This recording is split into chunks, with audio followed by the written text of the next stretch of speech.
সম্প্রতি ভারতের প্রধানমন্ত্রী জনাব নরেন্দ্র মোদী তিনি ভারতের যে পশ্চিমবঙ্গ তার রাজধানী কলকাতা তার আশেপাশের যে নাসিরনগর এলাকা রয়েছেন সেই নাসিরনগর এলাকার একটি নির্বাচনী জনসভাতে বক্তব্য দিয়েছেন এবং সেই বক্তব্যে তিনি যেভাবে বাঙালির বিরুদ্ধে, বাংলা ভাষার বিরুদ্ধে এবং বাংলা দেশের বিরুদ্ধে বিষোদ্গার করেছেন, আপাত দৃষ্টিতে এটি তৃণমূল কংগ্রেস বা মমতা ব্যানার্জির বিরুদ্ধে তার যে একটি রাজনৈতিক স্ট্যান্ড সেটা মনে হলেও একটি স্বাধীন সার্বভৌম দেশ হিসাবে ভারতের যে কেন্দ্রীয় সরকার সেই কেন্দ্রীয় সরকারের মনোভাব বাংলাদেশের ব্যাপারে কতটা জঘন্য, কতটা ধ্বংসাত্মক এবং কতটা নির্মম এবং নিষ্ঠুর সেটি তার সেই বক্তব্যে ফুটে উঠেছে। আমি জনাব নরেন্দ্র মোদীর সেই ভাষণটি নিয়ে অনেক চিন্তা ভাবনা করেছি এবং সেই ভাষণের প্রতিক্রিয়াতে তৃণমূল কংগ্রেসের সভানেত্রী এবং পশ্চিমবঙ্গের মুখ্যমন্ত্রী মমতা ব্যানার্জি তিনি যে বক্তব্য দিয়েছেন সেই বক্তব্য শুনেছি। সেই বিষয়গুলো নিয়ে সংক্ষেপে আলোচনা করার চেষ্টা করব। আপনারা জানেন যে সেখানে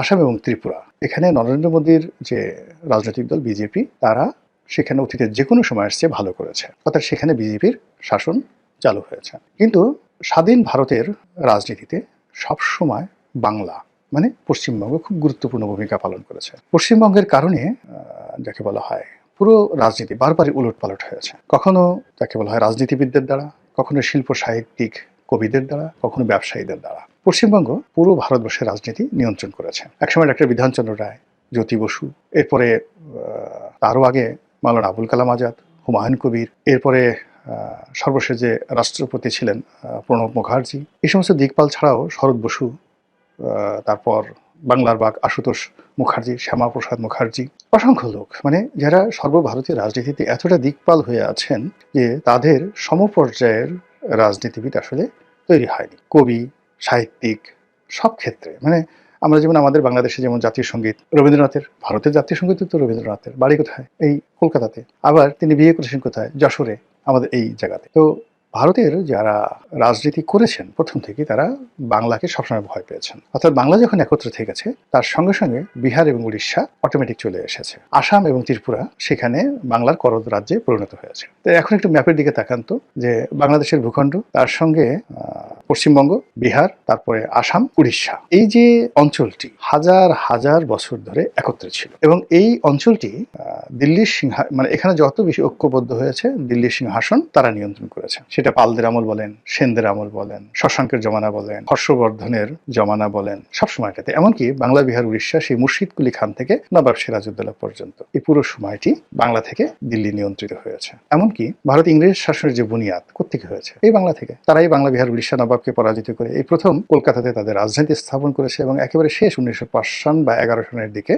সেই তারা বঙ্গভঙ্গ করতে বাধ্য হয়েছে। এর কারণ হলো তারা দেখলো যে এই বাংলাই তাদের যাকে বলা হয় পতনের মূল কারণ। মমতা ব্যানার্জি তার বক্তব্যে বলেছিলেন যে এই বাংলা সম্পর্কে ইংরেজদের যে ভয় ছিল, পুরো ইংরেজ জমানাতে তারা মোট 7 লক্ষ কয়েদিকে আন্দামান নিকোবর দ্বীপপুঞ্জে তারা নির্বাসিত করেছিল এবং তার টোটাল লিস্ট মমতা ব্যানার্জি সেখান থেকে নিয়ে এসেছে। ভারতবর্ষের অন্য কোনো জায়গা থেকে এর কাছাকাছি মানে যত লোক আন্দামান নিকোবর দ্বীপপুঞ্জে নির্বাসিত হয়েছিলেন তার 90% বাংলার আর 10% মাত্র পাঞ্জাবের।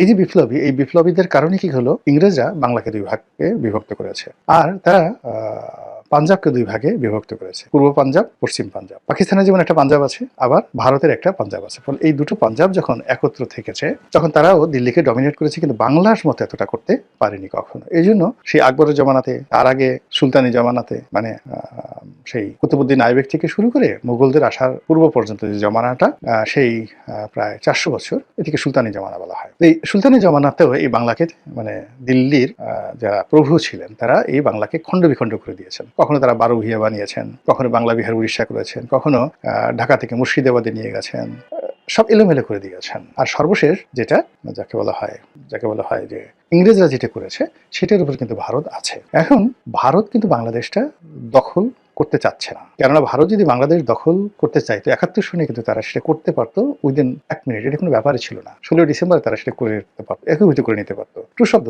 আমরা যেখানে এখন একজন সার্জিস হাসনাতের ভয়ে সকাল বিকাল ফিট পড়ছি, আমরা এখন যেখানে জামাতের বা শিবিরের একজন লোক ধমক দিলে আমাদের কাপড় নষ্ট হয়ে যাচ্ছে, আমরা হা করে থাকছি, আমরা ডক্টর মোহাম্মদ ইউনূস বা তার প্রেস সেক্রেটারি যদি আমাদের দিকে একটু হালকা করে চোখ মারে জাস্ট একটা চোখ টিপ মারে, আমাদের জীবনে কি আমদ ঘটে যাবে। এই হলো আমাদের সাহস।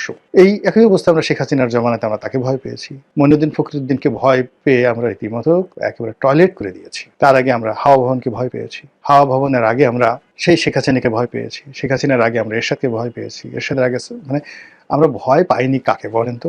ওই সিংহাসনে যে বসেছে তাদের কাকে আমরা ভয় পাইনি? আমরা খালি আল্লাহকে ভয় পাইনি আর নিজেকে ভয় পাই, নিজের বিবেককে ভয় পাইনি। এছাড়া পৃথিবীর সবাইকে আমরা ভয় পেয়েছি। আমরা পর্তুগিজদেরকে ভয় পেয়েছি, আমরা মানে ফ্রান্সকে ভয় পেয়েছি, ওলন্দাজদের ভয় পেয়েছি, আফগানিস্তানে যারা আসছে তাদেরকে ভয় পেয়েছি, ভারতের গুজরাট থেকে যারা এসছে তাদেরকে ভয় পেয়েছি, তুরস্ক তার্কি থেকে ইকতারউদ্দিন মোহাম্মদ বিন বখতিয়ার এসেছেন তাকে ভয় পেয়েছি, কাকে ভয় না পেয়েছি। কিন্তু যে জিনিসটা হলো সেটা হলো সেই দিক থেকে 1971 সালে ভারতের যে বাহিনী তাকে আমাদের ভয় না পাওয়ার কোনো রিজন ছিল না। There is no reason.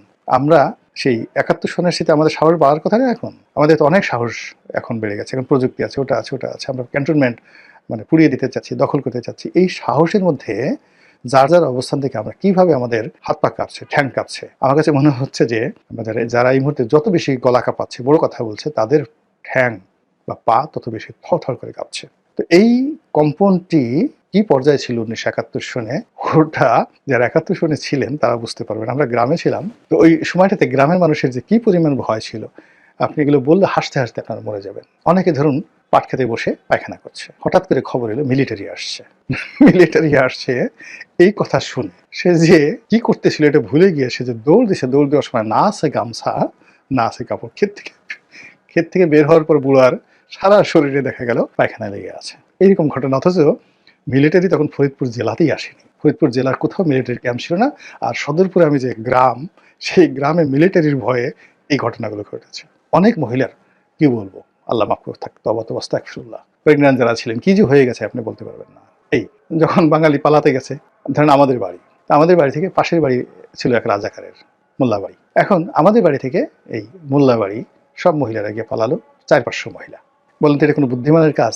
যে আলাদা আলাদা বিভিন্ন জায়গাতে পালালে সেটা আলাদা হতো। এক মোল্লা বাড়িতে গিয়ে এই মানে 2 দিন 3 দিন পর পরে মিলিটারি আসবে, পুরুষেরা যেত সব ক্ষেত খামারে, আর মহিলারা গিয়ে ওই মোল্লা বাড়িতে গিয়ে পালাতো। এই হলো বাস্তবতা, বাঙালির সাহস।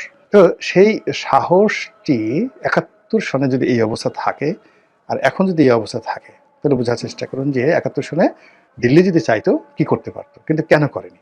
করেনি এই কারণে যে এই বাংলা, বিহার, উড়িষ্যার আবার এক হয়ে যাবে এবং এক হয়ে দিল্লি দখল করে ফেলবে, রাজনৈতিকভাবে দিল্লি দখল করে ফেলবে। এখন যেভাবে ধরুন একছত্রভাবে শিবাজি, ওই যে দিল্লিতে মানে বলে না যে শিবাজি রাও, সেই শিবাজি, তো সেই শিবাজির যারা বংশধর মতাদর্শী সৈনিক, এরাই কিন্তু সেই সর্দার বল্লভভাই প্যাটেল, ভারতের মুক্তিযুদ্ধের সময় বল্লভভাই প্যাটেলের শিষ্যই কিন্তু নরেন্দ্র মোদী। মানে এই গুজরাট কেন্দ্রিক যে আধিপত্য, এই আমরা 47 সন থেকে দেখেছি, এর আগ পর্যন্ত পুরোটাই ছিল কিন্তু কলকাতা কেন্দ্রিক। পুরো সময়টা হাজার হাজার বছর ধরে কলকাতা কেন্দ্রিক ছিল। আর এর বাইরে দিল্লিতে যারা দেখতেন তারা ওই বিদেশ থেকে আসতেন, আর তারা মানে আশেপাশে যে মধ্যপ্রদেশ আছে, উত্তরপ্রদেশ, মধ্যপ্রদেশ এবং এই যে রাজস্থান, সেই রাজস্থানের যারা রাজপুরুষ রাজনীতিবিদ তাদেরকে নিজেদের কবজায় রাখতেন। এর বাইরে কোনো রাজনীতি ছিল না, সেখানে কোনো রাজনীতি ছিল না। বাংলা সবসময় স্বাধীন, এখান থেকে টাকা যেত, এখানে তাদের বারবার যুদ্ধ করতে হতো। তো 71 সনে তাদের যে ভয় ছিল যে বাংলা যে কোনো সময় ঐক্যবদ্ধ হয়ে দিল্লি দখল করতে পারে, এবং সেই ভয়টি এই জমানাতে এসে মারাত্মক আকার ধারণ করেছে। এর কারণ হলো পশ্চিমবঙ্গে মমতা ব্যানার্জি যে শক্তি, তার যে জনপ্রিয়তা, তার যে সাহস, গত 100 বছরে পশ্চিমবঙ্গে কোনো রাজনীতিবিদ এতটা বাঙালিকে সিমেন্টেড করতে পারেনি। 2 নম্বর হলো যে এই বাংলাদেশের এই ভূখণ্ডটি এখন এই মুহূর্তে ধনের সম্পদ পরিপূর্ণ হয়ে এমন একটা ভার্নারেবল অবস্থায় চলে গেছে, এটাও অতীতে গত 100 বছরে আপনি কখনো দেখবেন না। অর্থাৎ এটাকে হুমায়ুন যেটা বলেছিলেন দোজখপুর জান্নাত, মানে এখানে এখন আজকের দিনে হাজারো সমস্যা আছে, কিন্তু তারপরেও এখানে যে সম্ভাবনাগুলো আছে মাটির নিচে, আকাশে এবং মাটির উপরে, পশু পাখি, কীট পতঙ্গ এবং মানুষ, এদের মধ্যে সম্মিলিত যে প্রাকৃতিক রিসোর্স রয়েছে, আমেরিকার জিহ্বা বের হয়ে আছে এই রিসোর্সগুলো, সম্পদগুলো নেওয়ার জন্য, ভারতের জিহ্বা বের হয়ে আছে, তারপর ব্রিটেন, ফ্রান্স থেকে শুরু করে এমনকি সৌদি আরব, এমনকি তুরস্ক, তারা সবাই এই বাংলার উপরে কর্তৃত্ব দেখাতে চাচ্ছে। তো সেই অবস্থাতে যদি এই যে আমাদের বাংলাদেশে যারা এখন 7 সিস্টার্স দখল করতে হুমকি দিচ্ছেন, এটা আপনার কাছে যত হাস্যকর মনে হতে পারে, নরেন্দ্র মোদীর কাছে এটা হাস্যকর নয়। তিনি এটা খুব সিরিয়াসলি নিয়েছেন। এমনকি দিল্লির যারা কর্তা ব্যক্তি রয়েছেন, কংগ্রেসের যারা কর্তা ব্যক্তি রয়েছেন, শশী থারুরের মতো যারা থিঙ্ক ট্যাঙ্ক রয়েছেন, তারা সরাসরি হাসনাতের নাম উচ্চারণ করে, মেনশন করে, বা উসমান হাদির নাম মেনশন করে এখন তারা বক্তব্য দিচ্ছেন যে এটা এই শশী থারুরদের নাক এত উঁচু, তারা তো শেখ হাসিনার নাম উচ্চারণ করতে চায় না, বঙ্গবন্ধুর নাম উচ্চারণ করতে চায় না। প্রেসিডেন্ট জিয়াউর রহমানের নাম শশী থারুর কোনোদিন উচ্চারণ করেছেন, যেখানে তারেক রহমান সাহেবের নামই জানেন কিনা সন্দেহ, এরকম একটা ভাবসাব তারা দেখান। তো সেখানে কতটা দায় ঠেকলে তারা হাসনাত, সার্জিস, কিংবা মানে সেই যে পাটোয়ারি, নাসিরুদ্দিন পাটোয়ারি, আক্তার, এদের নাম নিচ্ছেন, ইউনূসের নাম নিচ্ছেন, ঘন ঘন ইউনূসের নাম নিচ্ছেন, ইট মিনস তারা ভয় পাচ্ছেন।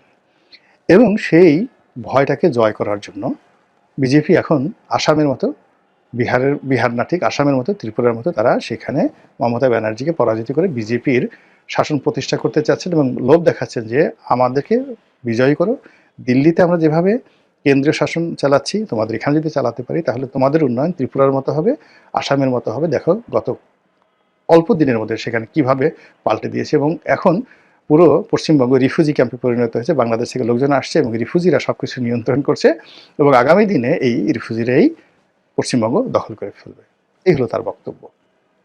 তাহলে বোঝার চেষ্টা করুন যে বাংলা নিয়ে তাদের অ্যালার্জিটা কোন পর্যায়ে, এবং সেই অ্যালার্জি থেকে, ভয় থেকে, আতঙ্ক থেকে তারা যদি বড় কোনো দুর্ঘটনা ঘটায়, এবং যেটি এখন বলা হচ্ছে যে তারা ৭১-এর মতো আবার অ্যাকশনে যাবে, তারা আবার সার্জিক্যাল স্ট্রাইক চালাবে, তারা আবার সেই যে আমাদের সীমান্তে সৈন্য সমাবেশ আলটিমেটলি তারা করেছে, সামরিক শক্তি বৃদ্ধি করেছে, টহল বৃদ্ধি করেছে, এবং দেখলাম যে অনেক জায়গাতে তারা টহল বৃদ্ধি করেছে যেন অনুপ্রবেশ না ঘটে বাংলাদেশ থেকে।